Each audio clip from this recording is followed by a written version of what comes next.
starting the ribs is right, flat. Starting the ribs is right, flat. Starting the ribs.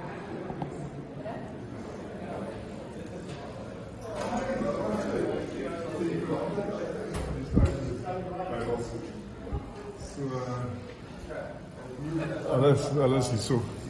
So guys, you can see this patient's got kidney stones in the ureter and in the bladder and in the kidney itself. And you can see these machines here are locating the kidney stones, and then the machine here around the corner here you can't see is a laser machine that we're going to break the stones up with.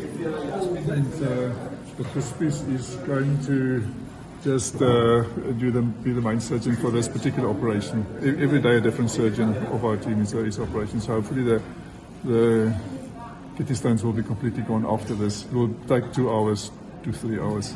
So how are you going to break the stones? We're breaking the stone up with a laser, and we're also breaking it up with ultrasonic lithotripsy. So then the little fragments come out, and we do that from there.